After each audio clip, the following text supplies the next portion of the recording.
Ladies and gentlemen, welcome to another episode of the Simulations Podcast. I'm your host with the most, and today we will talk about why you should always buy budget smartphones, or rather, why premium flagship smartphones are useless. There are basically three reasons why you should resist the advertising and the programming of these billion-dollar cell phone companies, smartphone companies like Samsung and Apple. Recently, Apple released iPhone 17, which is, absurd. And you should never buy these phones for three reasons. The first reason is their marketing is just absolutely unethical.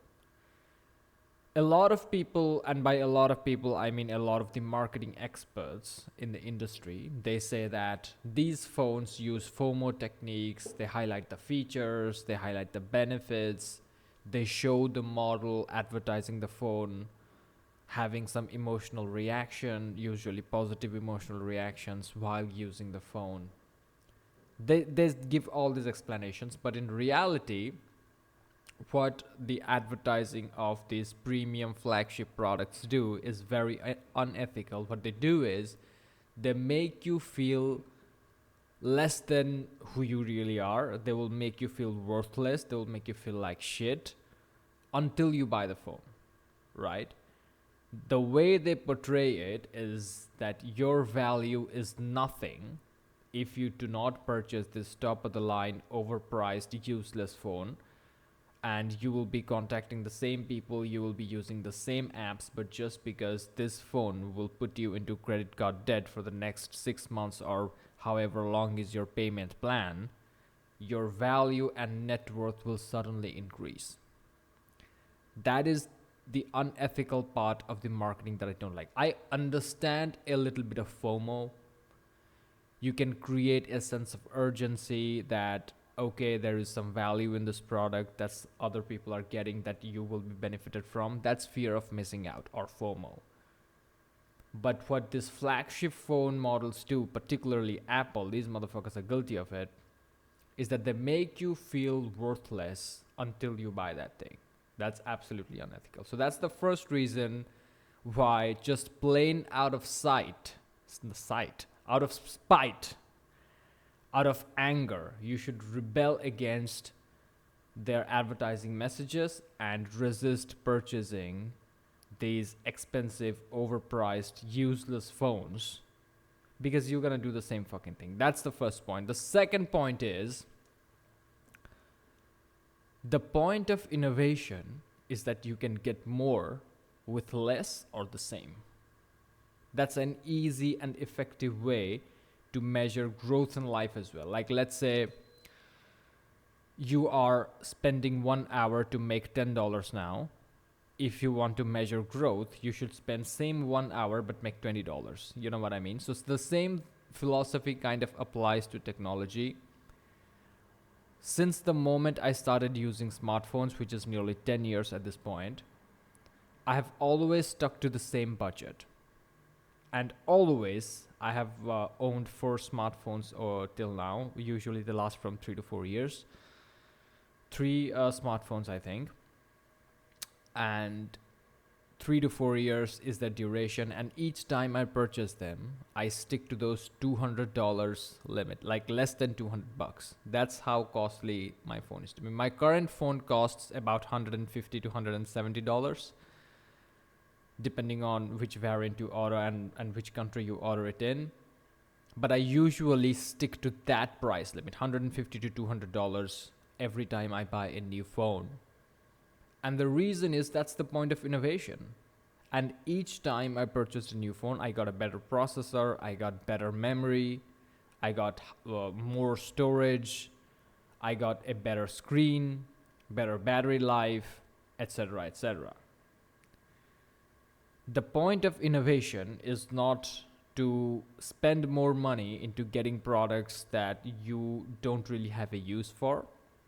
The point of innovation is to only pay the amount of money to get the features or buy the product or seek the services that are, perfectly catered to your needs. That's the whole goal of innovation. A lot of people, what they do is year on year, they spend more money on their smartphones by buying these flagship phones. They do the same thing that they used to with their phones 3 years ago, which is talk to the same people, scroll through the same social media apps, watch the same porn. But they fail to see the point, like the broader point of being technologically literate. Like if you're technologically literate, you understand technology for what it is, you would realize that the purpose of innovation in the world of tech is to reduce costs and improve the ROI. So that's the second reason. So the first reason was that they have unethical marketing and just resist it out of rebellious spite. The second reason is the point of innovation is to get more with less or the same amount of resources that you put in. And the third reason is it's a financial reason, which is that an expensive phone is not an investment. If you buy a laptop, I will still consider like an expensive laptop. I think MacBooks are great. I don't use Apple products, but if you are into premium tech, buy a fucking MacBook, at least do some productive creative work with it. You will improve your skills, you will learn a few things. In a way, that's an investment. Buy a bunch of books, read them. That's also another positive investment, but a cell phone in your pocket is never an investment. One thing you need to understand is that these cell phones, with time, they have become extremely powerful, almost as powerful as computers, if not more. In some cases, I saw a video in which someone connected a S24 Ultra or something to a monitor and basically used it as a computer. The thing is, you don't need that powerful of a system in such a small form factor. You know what I mean? Like if you buy the top of the line flagship iPhone 17 Pro, whatever it is, it has a very powerful chip. The device is capable of achieving incredible things, but you don't need that much power in that small of a form factor for it to be an investment from a technological standpoint. And obviously from a financial standpoint, a commodity is never an investment. The moment you purchase it, unbox it, it value, literally monetary value, literally slashes to half. And throughout this video, throughout the previous minutes that I've been yapping, I explained that you will call the same people, you will text the same individuals, you will be in the same group chats, you will scroll through the same applications. The only difference will be that they will open slightly faster, a few milliseconds faster.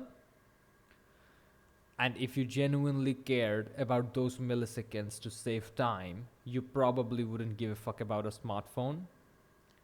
So from a financial and investment standpoint, it's also a retarded move to spend that much money on a fucking phone, nearly $1,000 on a goddamn phone in this economy.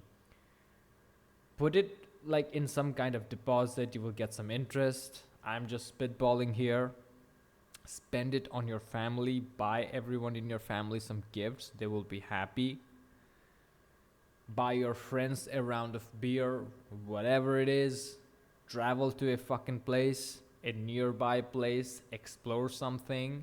Buy a bicycle and ride 20 miles, your body will say thank you. Buy gym membership for that. There are literally way too many things you can do with $1,000 rather than just spunk it off on a smartphone. And in no way it gives you any kind of value, because after using it for like 30 minutes, you will get used to it, you will forget that it's a new phone, and then your mind will go back to its original state in which you just are like a regular person. You will not even think about the phone and the device and the experience the advertisement has promised, which also connects with the first point I said about the unethical advertisements. These cell phone companies, these smartphone companies, Apple is the best example of it.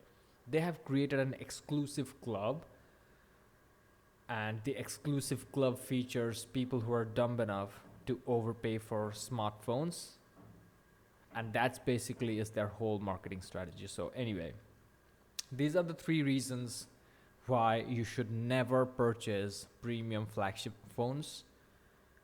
For me, the technology point is the biggest one because I'm an engineer. My goal always is to maximize the value of the dollar spent because that's what innovation allows us to do.